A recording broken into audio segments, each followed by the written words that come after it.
1 bilhão de pessoas no mundo têm algum tipo de deficiência.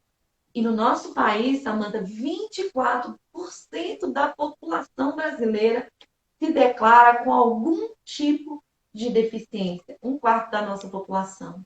E aí eu Uhum. assisti um TED que a pessoa pergunta assim, então tá, cadê essas pessoas no seu trabalho?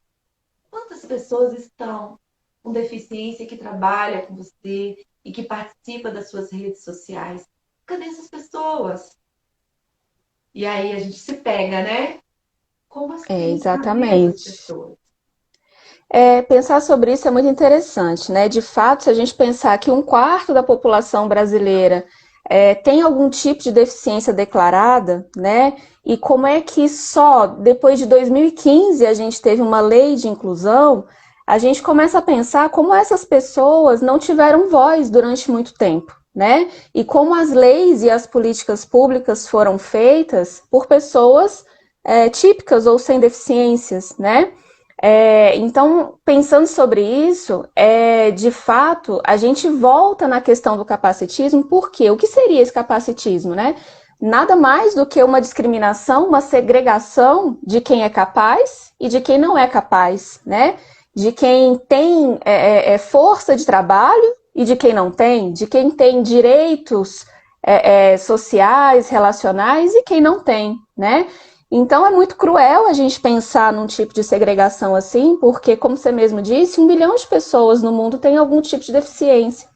E se a gente for pensar que só de um tempo para cá, 25% da população se declara com deficiência, é porque também não houve esse reconhecimento das próprias pessoas com limitações de que elas tinham algum tipo de condição é, é, que tratasse elas como deficiência. Então, hoje em dia até se fala muito a respeito, inclusive, da fibromialgia, né? Algumas pessoas consideram que a fibromialgia ela pode ser uma condição incapacitante e que pode levar a um processo de limitação em alguns aspectos da vida, né? Então, quando a gente fala de capacitismo, não é só o preconceito e a discriminação por si só, mas é uma mentalidade que está muito arraigada em todos nós, de quem são essas pessoas capazes e quem são as pessoas incapacitadas para a vida em si, né? E aí a Uhum. gente pensa muito na questão do capacitismo como se fosse só uma questão de acessibilidade, né? Ah, mas existem leis, existem políticas públicas que promovem a acessibilidade dessas pessoas ou promovem a inclusão dessas pessoas, principalmente no ambiente escolar, né? Mas além desse aspecto físico, a gente tem um aspecto social muito relevante. Você bem disse aí, Lourdes, que essas relações que a gente tem com pessoas com deficiência, elas são praticamente invisibilizadas. Eu nasci nos anos 80, então eu não me lembro de ter estudado com uma criança com deficiência ou com autismo ou com deficiência intelectual. Eu não tive amigos, né, que tivessem algum tipo de condição nesse sentido. E não é porque essas pessoas não existiam, né? Mas Não não me foi dada a existe. oportunidade de estar com elas. Sim, e uma grande questão, né, Samanta, que está em voga agora, dessa questão da inclusão, que eu estava falando desse novo decreto, a gente não vai entrar aqui, mas o Uhum, quanto é importante essa quebra de preconceito com o conviver. E esse conviver sim. desde a primeira infância, o estar junto mesmo. Quando, igual você falou, eu não convivi com quem estava ali. E tem essa questão também, né? Se a pessoa tem algo, você vai se curar, né? A gente fica o tempo todo atrás dessa Uhum, cura, né? Como se a pessoa tivesse uma deficiência na perna, vai colocar outra, você tá o tempo todo buscando a cura, como se essa pessoa pudesse e não aceitasse essa pessoa do jeito que ela é. E essa uhum, convivência, os ganhos que nós temos como ser humano. Porque eu acho que quando os meninos, as pessoas estão inclusas, não é só elas que ganham, né? Eu vejo muita gente discutindo, social. Não é um social voltado só para a pessoa que tem algum tipo de diagnóstico, mas é um social no todo, porque a escola ela representa a sociedade. Se essas pessoas uhum. estão dentro do contexto escolar, se você aprende com naturalidade a conviver, a aceitar o outro com as suas diferenças, Isso é fantástico para criar um mundo menos polarizado, né? Um mundo menos Uhum. dual, onde um se encaixa, o outro não se encaixa. E o quanto isso nos ajuda a ser mais humano, olhar pelo outro, né?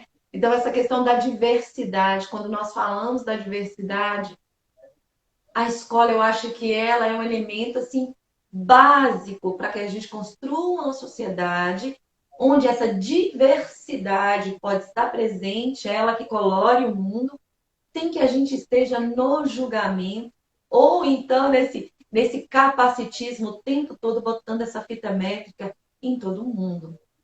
Você concorda? É, eu acho que é por aí mesmo, Lourdes. Eu acho que a escola, ela é um ambiente propício, né, para que a gente entre em contato com essa diversidade e aprenda realmente com ela, né? Eu falo muito que a gente não quebra preconceito só porque a gente quer quebrar preconceito, só porque hoje eu decido não ter mais preconceitos. Não existe. A gente precisa ter uma vivência, precisa ter uma experiência que nos coloque em xeque com aquilo que é diferente de nós, para que a gente então possa ter outros pontos de vista, né?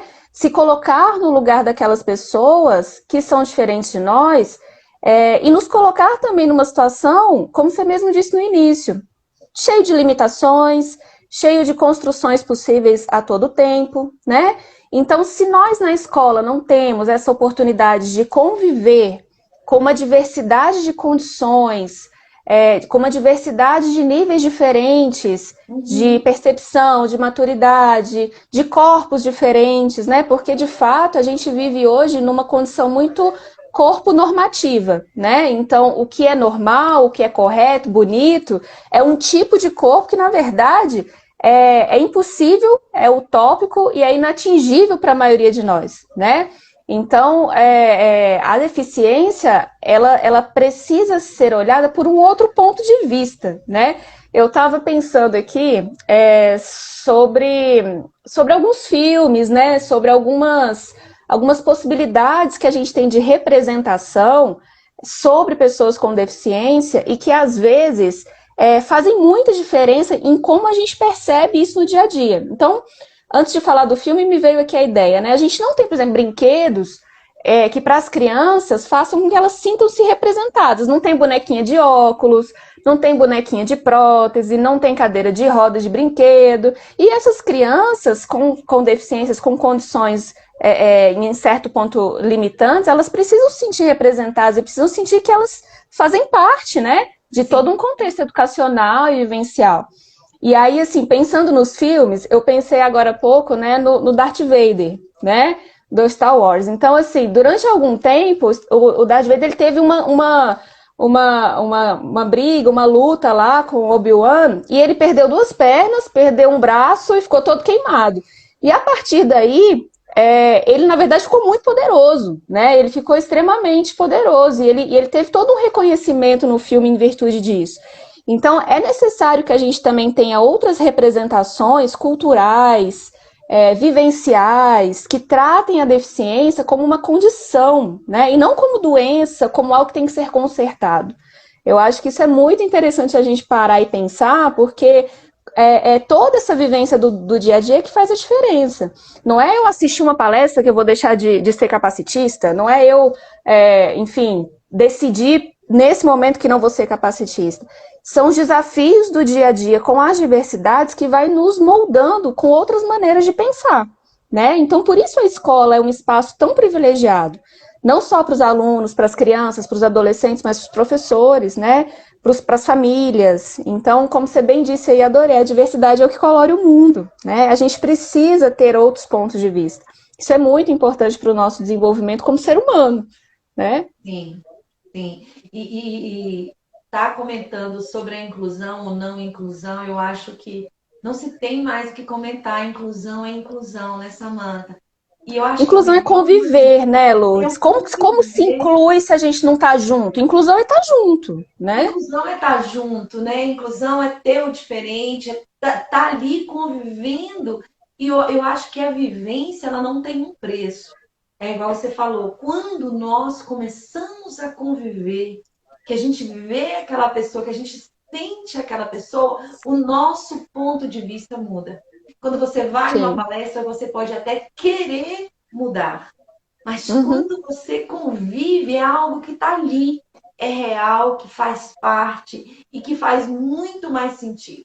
Se a gente quer uma sociedade melhor, eu acho que com certeza essa fita métrica, ela tem que caber todo mundo, não pelo tamanho ou pelo espaço, mas todos nós, né? Ver esse outro, como eu disse, né? Como colorindo o mundo mesmo no sentido de quanto mais diverso, melhor. Perceber-se também imperfeito, no sentido de não é só o outro, eu não cumpro um padrão, eu não cumprindo um padrão aqui, eu não gosto muito de batom, eu não gosto muito de maquiagem. Por que eu tenho que cumprir determinadas coisas para ser aceita ou para me sentir feliz? Por que eu tenho que ter um corpo de tal maneira para me aceitar e me sentir feliz? Eu acho que para essa adolescente, para esses adolescentes, para essa juventude, para as crianças, eu acho que estar com todo mundo junto, eu acho que não tem preço. E discutir a inclusão, para mim, eu acho que é retroceder no sentido de que a gente precisa melhorar, mas que todos precisam estar juntos. E que olhar para o outro e ver o seu valor, eu acho que o bullying não ia estar tão constante, a gente não ia ter padrões, porque a gente leva isso sem perceber. Eu acho que, assim, me colocando, né, quando eu olho para mim, eu gosto de avaliar e olhar para mim. Ai, como que eu estou vendo tudo isso? Como que eu estou me avaliando? Porque a gente está se avaliando também e se deprime também por ter esses Uhum. padrões que vão aí o tempo todo sendo julgados e sendo estabelecidos e imputados através de redes sociais, através de várias coisas. E quando você convive com outras pessoas, você percebe que somos só pessoas. E esse padrão não deveria existir. E aí vem essa questão anticapacitista. Acho que você consegue perceber que não existe um ideal de corpo, não existe um ideal, que são coisas que são passadas culturalmente e que a gente não consegue Uhum. quebrar e que a gente não consegue ver. Então, a deficiência não é algo a ser superado. Eu gosto quando eu converso com você e a gente deu aquele curso dos monitores, e para mim foi muito legal a sua fala, quando você diz assim: olha, saber fazer uma comida gostosa também é muito legal, não é só o canudo, né, Samanta? Não é só Também inteligência, né? não é só Fazer uma comida estimular. é inteligência, receber os talentos que você tem, isso também é um tipo de inteligência, né? Só que aí colocam para a gente alguns padrões de que para ser inteligente você tem que necessariamente cumprir uma escolarização formal, ou tem que ter alguns tipos de reconhecimento acadêmico necessários, né? E são esses padrões. Eu acho que quando a gente pensa em anticapacitismo, a gente realmente precisa se questionar com esses padrões e esses mecanismos de pensamento que são muito arraigados. Então, é justamente como você falou, a gente tem que se questionar o tempo inteiro.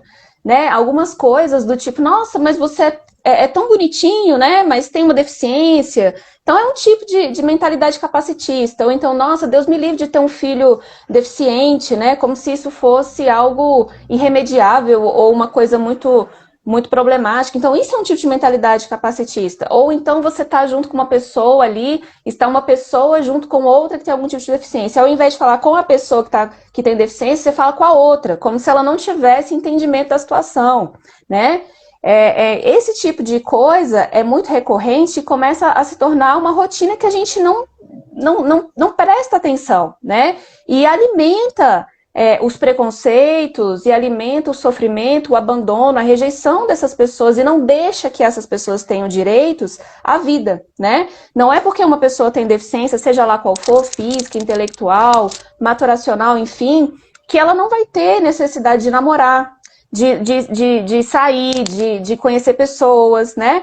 Tem uma moça que eu sigo no Instagram, eu adoro as postagens dela, o nome dela é Mariana Torquato. Ela nasceu com uma condição, né, de deficiência física e ela é maravilhosa, assim, ela coloca na nossa cara, Linda. assim, por que eu não posso ser bonita? Por que eu não posso ser modelo? Porque eu tenho deficiência, né? Então, assim, são coisas que a gente começa a pensar e começa a se deparar com o desafio. E eu acho que é só no desafio da convivência que a gente, de fato, consegue ter uma mentalidade anticapacitista, né? A gente precisa conviver, precisa se desafiar, se questionar. Não tem outra forma da gente construir outras possibilidades de convivência, de relação mais justa, né? Se a gente não permitir que essa convivência exista e que a gente se coloque em convivência com essas pessoas e ouça a voz dessas pessoas, né? O que mais me chama a atenção é isso, que muitas vezes a gente não dá voz para elas e às vezes infantiliza ou coloca numa situação assim, onde ela não possa ter talentos, onde ela não possa trabalhar, onde ela não possa namorar, onde ela não possa constituir família. Então isso é privar os direitos básicos que essas pessoas têm, né? Fingir que elas não têm essas necessidades, e tem, são necessidades específicas e que elas precisam, enfim, construir a partir da própria voz, do próprio protagonismo, né? Eu acho fantástico a gente pensar sobre isso. E tem uma outra coisa também que eu acho que é muito nossa do brasileiro, que é essa questão mais caritativa. Como você disse, nossa, ele é tão lindo, pena que ele é deficiente. Uhum. Nossa, ele é autista, mas ele é tão lindo. Nossa, mas ele é tadinha da mãe. Não, não faz, deixa que eu faço para você. Como se Isso. essa pessoa Uhum. fala da pessoa como se ela não estivesse ali. A Regina Casé também colocou da filha dela, que foi bem legal. Porque Foi. falam da filha dela, do lado dela, como se a filha dela não tivesse condições de responder por si só. Isso é uma condição muito, eu acho que é muito nosso, de brasileiros mesmo, essa autoproteção, mas essa autoproteção atrapalha muito o desenvolvimento dos meninos e das meninas, né? E não, isso não está só na questão da deficiência. Eu acho que o brasileiro joga muito isso, mas quando a gente olha para a pessoa com deficiência, esse tadinho, né? Esse tadinho está o Isso. tempo todo ali. A gente fala da Uhum. pessoa como se ela não tivesse uma opção, como se ela não conseguisse decidir. Essa questão do protagonismo, da autonomia, é retirado de uma maneira muito complexa. E aí, o contexto escolar, eu acho que ele precisa amadurecer nesse sentido, e nós também precisamos amadurecer nesse sentido. Né? A pessoa tem Uhum. a força dela, e quando nós olhamos para essa pessoa, que nós dissemos, tadinho, coitado, não precisa levantar, eu faço para você. Né? Eu estava lendo Uhum. algumas coisas, inclusive dessa menina que você falou agora dela, porque ela coloca muito bem colocada, ela diz, será que a pessoa quer ajuda para atravessar? Né? E ela conta uma história da pessoa que está ali, tem uma deficiência visual, mas ela está esperando um amigo chegar, e o outro chega, já quer atravessar a rua, não sei o quê. E é exatamente isso, olhar o outro nas suas potencialidades.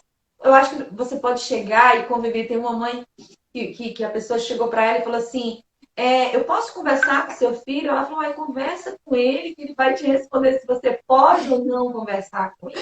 Então a gente tem Uhum. muito disso, de olhar olhar para o menos, né? Como a Andrea coloca, olhar a pessoa sempre pela menor valia, né? Como se a pessoa, por ter uma deficiência, por ter algo, não conseguisse ter consciência desse social, não conseguisse ter consciência de si mesmo e não conseguisse ter consciência do seu próprio valor.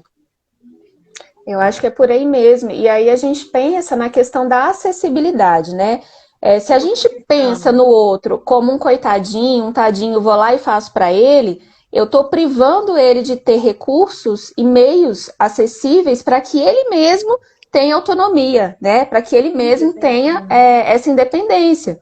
Então, por exemplo, até uma coisa interessante, falando ainda de filmes, né, de produções culturais, como é importante que as produções tenham legendas, né? Não só para aquelas pessoas que não conseguem ouvir, mas até mesmo para o público autista, para que aquilo perpasse o entendimento intelectual e que as relações da linguagem façam mais sentido. Então, pode parecer uma coisa boba, mas uma legenda num filme, uma legenda num documentário, isso é um meio de acessibilidade, né? E a gente às vezes acha que a acessibilidade é só a rampa para o deficiente, ou é só prover a inclusão dentro de sala de aula com os diferentes, mas não, a acessibilidade é você dar ao outro meios de que ele avance, de que ele faça por si mesmo parte do próprio desenvolvimento dele, né? E isso pode ser muito particular de cada caso. É por isso que quando a gente fala das adequações curriculares, por exemplo, né, a gente precisa ter um olhar muito singular, porque nem toda deficiência é igual, nem todas as necessidades que a gente vê nas deficiências são iguais. o respeito por essa individualidade dessa criança, desse jovem, desse adulto, muitas vezes, que passou a vida inteira ali apartado, né, das vivências sociais, precisam ser revistas. A gente precisa ter meios de incluir as pessoas, dando a elas oportunidade de elaborarem recursos, né? Por isso que eu acho que é tão importante a gente ouvir essas pessoas e fazer com que elas tenham espaço de voz, tenham espaço de fala para poder dizer, olha, eu acho que vocês estão pensando por mim aí, não é bem isso, o que eu estou precisando é isso e não isso, né? Eu acho que a gente precisa mudar um pouco essa mentalidade de que a gente tem que fazer pelo outro e que a gente tem que decidir pelo outro, porque nós somos os normais, nós somos os capacitados, né? Quando na verdade não é. Somos muito ainda limitados em diversos aspectos diferentes, como você bem falou, né? E isso nos gera um outro olhar para o que é deficiência. Deficiência não é o que falta, deficiência não é a doença, é uma condição específica, né? Que pode ser muito singular de pessoa para pessoa. Como nós também temos limitações em diversos outros aspectos, né? Então, abrir essa visão, né, sobre o que é normal, sobre o que está dentro da régua ali, da fita métrica que cabe, e ampliar, né, esse espectro da diversidade humana, eu acho que é fundamental para que a gente viva melhor em sociedade, sem dúvida nenhuma. E quanto mais essas pessoas estão e participam, eu vejo muito, assim, trabalho muito com mães, e eu vejo que aquela mãe que leva o filho para a festa e que leva. Essa criança cresce com uma autonomia muito maior e é muito mais proativa. Como você falou da questão das adequações curriculares, eu sempre vou me lembrar de você. Gente, vamos perguntar para ele o que ele quer, né? Vamos chamá-lo. Será que Uhum. ele quer isso? Tem gente que tem um diagnóstico e que não tem necessidade das adequações curriculares. E tem gente que Uhum. não tem um diagnóstico e que naquele momento necessita dessas adequações curriculares. Será que esse menino quer uma prova diferente? Será que ele quer sair dali? Como que ele se percebe com esse tratamento diferenciado? Né? O que ele quer? Eu gosto muito, assim, você me ensinou a fazer, lançar esse olhar, onde a gente chama esse adolescente, a gente chama essa família e lança isso para eles. E aí? Né? O que, Uhum. que a gente está aqui para fazer o melhor? Qual que é o melhor? Nem Uhum. sempre, né? Apesar da gente ser técnico, estar ali, estar estudando, a gente tem o melhor. Né? Às vezes a gente aprende com esses pais, com esse adolescente, com essas crianças, o que eles querem. E por que não Uhum. deixar tentar esse protagonismo, né? E por que não deixar levar isso para outros ambientes? Eu acho que isso aqui também é um momento de reflexão para os pais. Esse Claro. protecionismo, ele tira o direito dessa criança de ser protagonista da sua própria vida. Então, às vezes, a Sim. pessoa tem uma deficiência e você ainda tira dela outras questões. Você restringe ainda mais a qualidade de vida e a própria vida dessa pessoa, dizendo que para ela, por causa de uma deficiência ou de uma limitação, ela ainda traz outras deficiências que às vezes não é verdade. Aquilo pode fazer daquela pessoa uma pessoa muito mais forte. E essa Uhum. mesma menina que você falou, eu esqueci o nome dela, ela fala o seguinte: eu não quero que ninguém use a minha foto dizendo se ela conseguiu, você também consegue. Eu não quero que Uhum. utilize a minha foto para dizer que eu superei. Se eu supero, você também supera. Então, assim, isso é para a gente refletir, porque muitas vezes, da semana de inclusão, eu achei tão interessante, e aí essa pessoa chegou em mim e falou assim: ah, na escola teve uma semana de inclusão.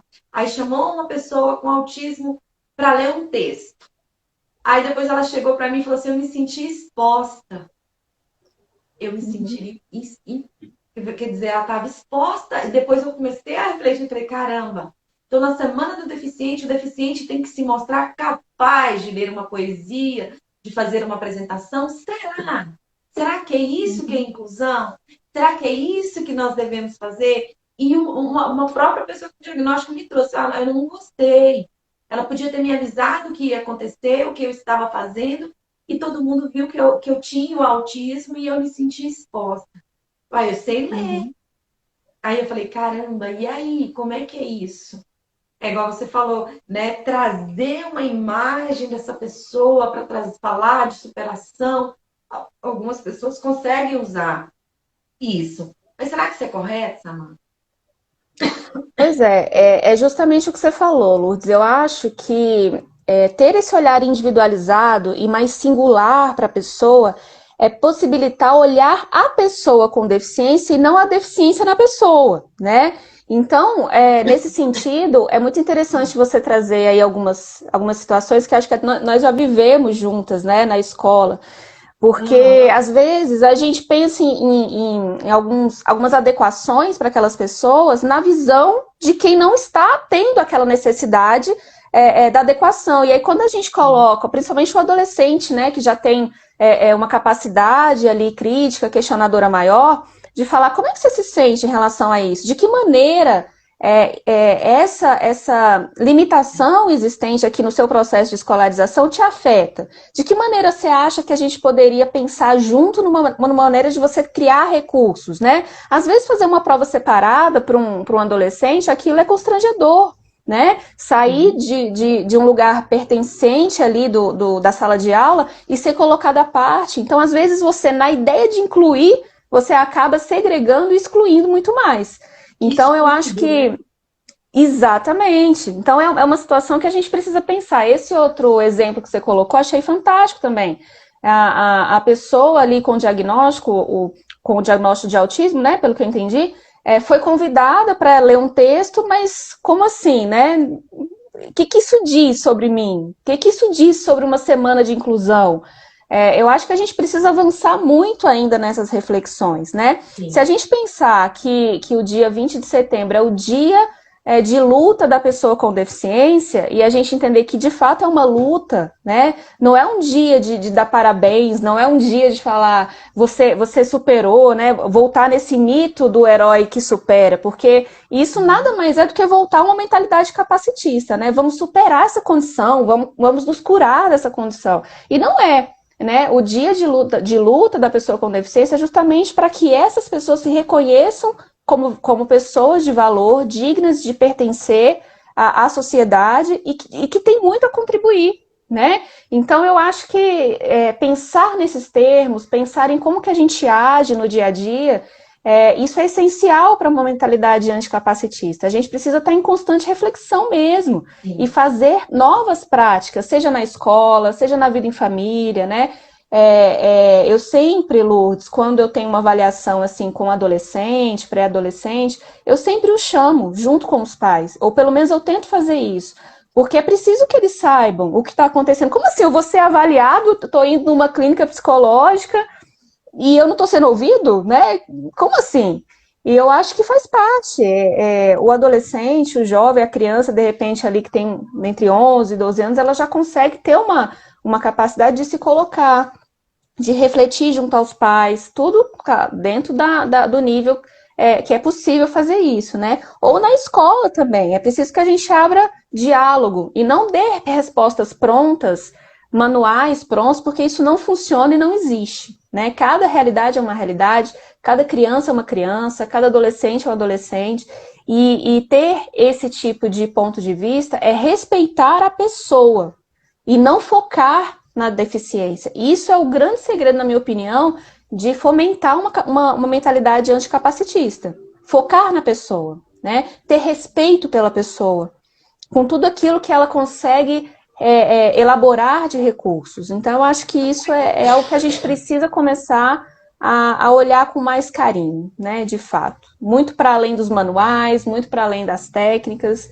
Eu acho que exercer essa empatia de ver a necessidade do outro, isso é muito, muito, muito importante, né? Se colocar no lugar do outro de fato. O que essa pessoa tá querendo dizer? O que essa pessoa precisa dizer? E eu não estou ouvindo, não estou dando oportunidade que ela se expresse, né? Deixa ela falar.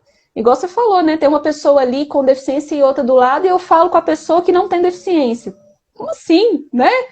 Não faz sentido. Então, são essas pequenas coisinhas que a gente precisa se atentar mesmo. É assim que a gente quebra preconceito. É assim que a gente promove práticas de fato inclusivas, de fato respeitosas, né? E não só a pessoa com deficiência ganha, mas todos nós ganhamos, né? Nós ganhamos. Inevitavelmente, a gente vai ter uma sociedade mais justa, uma sociedade mais humana, mais fraterna, né? Que é justamente o que a gente está precisando, refazer os nossos laços, né? Com certeza. Assim, a questão da importância da escola, a importância que a inclusão continue e que a gente se aprimore cada vez mais e que a gente não repita esses erros, né, de pegar um grupo de crianças com deficiência no dia da semana da inclusão e expõe essas crianças porque precisou de uma delas dizer, olha, eu me senti exposto. Isso é uma Uhum. condição de muita reflexão. Então, eu acho que a gente está aprendendo. E eu acho que a inclusão é isso mesmo, é aprender e não repetir o erro nunca mais e estar de Sim. olho nessas questões, né? O que é capacitismo? O que eu estou fazendo com esse adolescente ou com essa criança quando eu exponho essa criança? Né? Quando eu seleciono ela para estar num lugar ou em outro? Por que eu não converso Uhum. com ela? Por que isso não pode ser mais aberto? Né? Como você Uhum. diz, olha, você tem uma dificuldade aqui, isso é real, né? Eu estou aqui para te ajudar. Como que a gente pode fazer? Qual a melhor maneira? Esse protagonismo, né? Eu tenho aprendido muito. Eu falo assim, eu já passei por centros, mas, gente, eu não aprendi muito nos centros sobre as diferenças. E estando na escola regular, as diferenças se apresentam o tempo todo, sem Uhum. necessidade de um diagnóstico, né? Não precisa de um diagnóstico. E ali é onde a Exatamente. gente se refaz, onde a gente aprende o tempo todo. Muito bom, Samanta, aprender com você como sempre. E tá sempre É um nesse, prazer conversar com né, você, tá Lourdes. Eu sempre nesse adoro. protagonismo. Eu acho que nós brasileiros, acho que pela questão caritativa e até pela questão histórica da pessoa com deficiência, por tudo que ela passou, é anjo, demônio, não pertence, está fora. A gente traz muito isso de querer super proteger, e nessa super proteção a gente tira força, a gente descaracteriza, a gente coloca na situação de muita dificuldade. Acho que é uma questão de aprendizado. Eu acredito, não sei o que você pensa, que a inclusão tem que continuar, que a gente tem que Uhum. melhorar e nos capacitar o tempo todo para estar lidando com essa diversidade, porque diversidade é isso, é não polarizar, é olhar para o outro. Eu acho que nós também temos essa questão, né? De cada um defende o seu, e aí, quando a gente olha para a diversidade, a gente olha para o todo e a gente inclui todos, inclusão é Uhum. inclusão. Tem algumas pessoas colocando novos termos, que inclusão é isso, inclusão é aquilo. Inclusão é só incluir. É todos Uhum. juntos, todos iguais, com suas diferenças, com suas limitações, porque todos nós a temos. Né? O que você acha disso tudo que está acontecendo? Eu te peguei de surpresa. Não, mas eu acho que é isso mesmo, Lourdes. Eu acho que, como você disse, né, a gente tem que tomar cuidado com os erros, com as falhas, porque quando a gente fala de inclusão, quando a gente fala de pessoas com deficiência, é muito doloroso um erro de abandono, de rejeição. É um erro que se leva para a vida inteira e é doloroso demais você carregar um diagnóstico negado, ou um diagnóstico mal entendido, ou um diagnóstico que defina você para a vida, né? Isso dói, limita os direitos dessa pessoa. Eu tô pensando mesmo nos direitos para a vida, né? Então, quando a gente fala de inclusão, de conviver junto, de nos preparar e de repensar políticas públicas, repensar legislações, é importantíssimo. Eu acho que retroceder é um risco para a saúde física, mental, intelectual, social de todos nós, né? Uhum. Não dar voz a essas pessoas pode ser feita de duas formas. Ou você super protege, ou você nega e finge que aquilo não existe. Então, das duas maneiras, você está negando o direito dessas pessoas de serem quem elas são e de pertencerem ao mundo como elas são, né? Sim. Então, por isso que eu acho que repensar as leis atuais, eu acho que elas são muito importantes, né?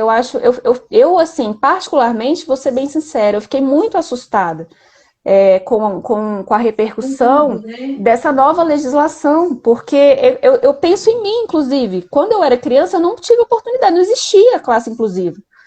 De que maneira isso foi construindo as minhas relações com o mundo, com as relações das pessoas com a minha idade no mundo, com a forma como se criam as crianças.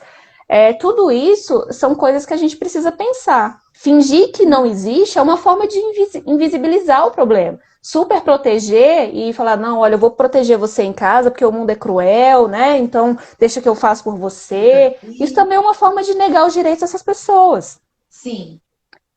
A Marília Samanta, Aham. orientadora, ela falou que incluir é respeitar, amar, ter empatia, é valorizar o outro como ela é. A Marília é outra também, né, que é ativista, né? Eu acho Com ativista certeza. Marília é uma querida. é uma Super, super, querida. super especial pra gente. É maravilhoso trabalhar com ela. Muito bom. Sim, o pessoal está dizendo assim, te parabenizando muito, parabéns pelo trabalho de vocês. Não tinha que existir exclusão. Não tinha Uhum, verdade. mesmo, né? Mas os nossos padrões históricos somos nós que vamos quebrar isso. Com essa Exatamente. consciência, né? Lidando com essa geração que vem aí da Samanta, essas novas gerações, e Uhum. oportunizando, gente. Eu acho que oportunizar, como a gente colocou, a convivência, né? A Uhum. convivência. Se você vê, quando a gente está na educação infantil, é tudo tão mais natural, né? Os meninos, está todo mundo ali, e todo mundo se ajuda, e todo mundo tá ali, não tem. Ah, você não sabe, você sabe. Não tem. Então, a inclusão na educação infantil ela é muito linda, porque os meninos É, não têm esses padrões ainda, eles vão ter, porque nós vamos imputar esses padrões. Então, a inclusão é muito exatamente. legal. Se essa criança já tem essa convivência, se ela já sabe do coleguinha dela, se ela já convive, ela vai ter outras barreiras para lutar contra tudo isso. Então, eu acho que Uhum. a inclusão ela tem que ser desde a educação infantil até o final. E nós temos muito que aprender ainda, né? A Marília está dizendo Com aqui, certeza. obrigada, também, tia. Ah, Obrigada. saudade de você, Marília. Não, estou com Saudades. saudade de todo mundo, né? Nessa É, pandemia. Eu com acho que essa pandemia certeza. está nos ensinando muito, também está nos dando a oportunidade de estudar, de conhecer, de rever conceitos, né? Eu acredito que Sim, isso muito também é muito importante, válido. É um eu acho. momento, tem os seus momentos ruins, mas também tem o seu momento bom, tudo tem, né? A gente não, eu não Sim. consigo enumerar muito, não, mas eu Bom, acho que tem seu bom. eu acho que assim, eu acredito, Lutz, que qualquer processo de desenvolvimento humano, ele perpassa algum tipo de desafio. A gente precisa se colocar numa situação, às vezes, desconfortável para poder avançar. Então, reflexões, às vezes, são difíceis, né? Por isso que o processo terapêutico é tão difícil para muita gente. Às vezes a pessoa entra num processo terapêutico achando que, né, são borboletas ali, não são, porque refletir, pensar, isso dói, né? Olha, Crescer dói. crescer E dói. às vezes a gente se coloca em situações desafiadoras, como por exemplo a pandemia nos coloca, né, em isolamento, deixando de fazer coisas que a gente estava acostumado a fazer, criando recursos o tempo inteiro para, enfim, né, se manter saudável mentalmente, né, mas dói. E eu não tenho dúvidas de que a gente também tem ganhos com isso. Eu acho que o desenvolvimento ele precede algum tipo de desafio. É preciso que a gente saia de um lugar comum para pensar em outras possibilidades. E eu acho que é por isso que pensar em inclusão é tão desafiador, porque mexe com as nossas estruturas, né? A gente foi Sim, educado e a gente continua sendo educado para temer tudo aquilo que é diferente, né? Para segregar tudo aquilo que é diferente. É sempre uma ameaça. Aquilo que é diferente é uma ameaça. Então eu vou nas duas polaridades. Ou eu nego que aquilo existe e super protejo, ou enfim, né, coloco ali guardadinho, coloco uma coisa meio incapacitante, infantilizada, ou eu decido o que fazer com o diferente. Aí eu vou e crio as leis, eu vou e crio mecanismos de inclusão, e crio práticas dentro da escola. As duas formas invisibilizam, né, a necessidade da inclusão, invisibilizam o outro. Então, assim, dói a gente chegar aqui, conversar sobre tudo isso. Para algumas pessoas, de repente, né? Nossa, mas como é que eu vou fazer isso? Isso incomoda, isso é desagradável. Mas vamos pensar que toda mudança, né, de mentalidade, de postura, ela exige uma desestruturação básica ali para pensar em novos rumos. Então, eu acho que não se desesperem se de repente ficou uma coisa assim, como fazer, né? É difícil. É um primeiro ponto, né? Lidar com esse conflito eu acho que é importante para a gente pensar em possibilidades. E não se esgota por aqui, né, Lourdes? Eu acho não, que não se esgota.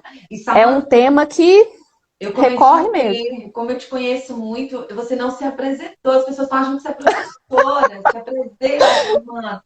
No final da nossa Ah, live, você se apresenta, uma psicóloga maravilhosa, gente. Fala aí um pouquinho de você, Samantha. é isso. Eu sou psicóloga, tenho uma experiência na psicologia escolar, trabalho numa escola e também sou psicóloga clínica, né?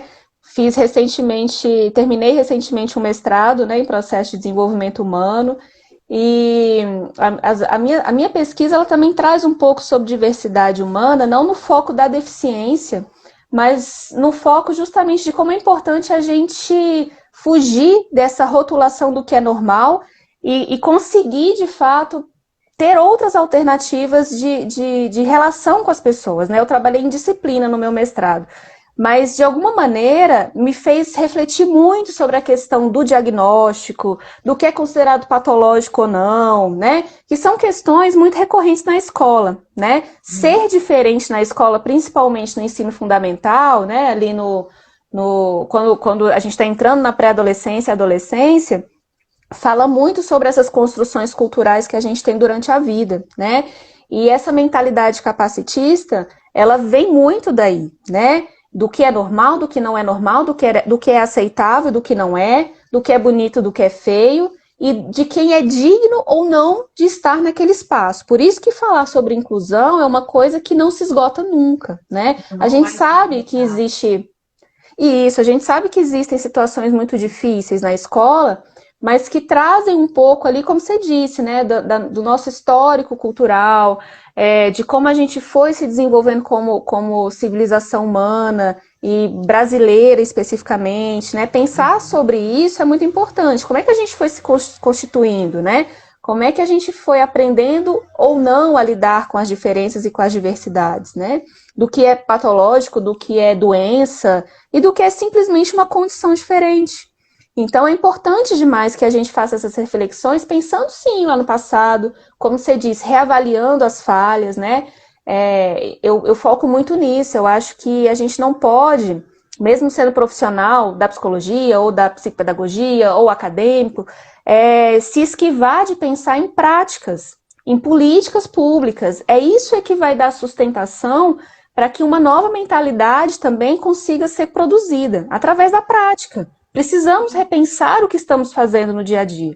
Né? A gente precisa ter políticas públicas que abarquem as necessidades de todas as pessoas. E isso eu não falo que isso seja um privilégio, não é uma questão de privilégio, é uma questão de equidade de direitos. Né? Então, eu penso muito nisso, Lourdes. Eu, como psicóloga, eu me coloco numa situação assim também de repensar práticas sociais.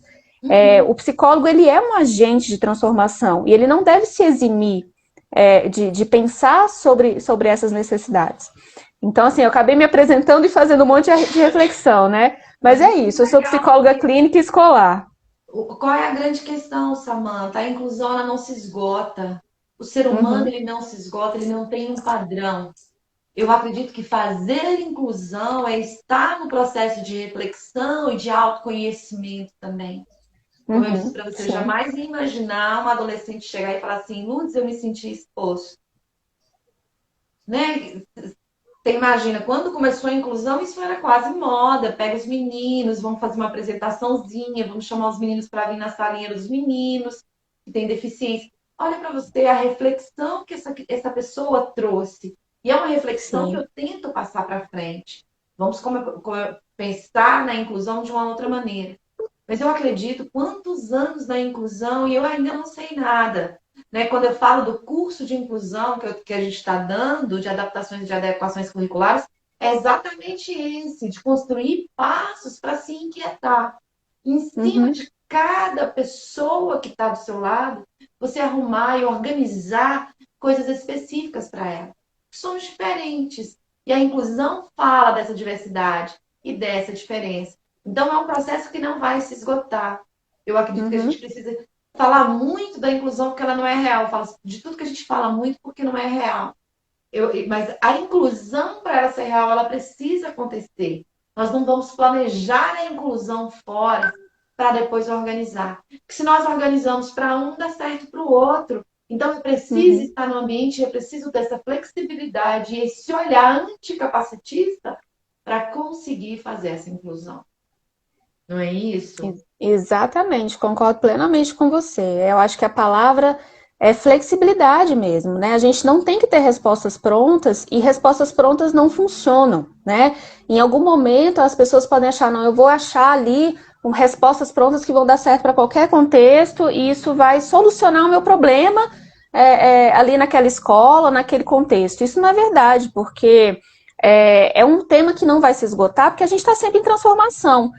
Então, a gente tem que levar em consideração o momento histórico, político, social que a gente está vivendo. Isso traz necessidades reais daquele momento, que faz com que a gente tenha reflexões necessárias sobre o que é inclusão naquele momento, né? Inclusão agora significa algo completamente diferente do que há 30, 40 anos atrás. Né? Atrás. E isso a gente precisa estar atento, a gente tem que refletir sobre isso. Respostas prontas não existem e a gente precisa, de fato, construir junto com as pessoas que precisam de acessibilidade. Construir junto, ter flexibilidade, ter criatividade, sair do lugar comum, é isso que a gente precisa, né? A gente vai construindo junto.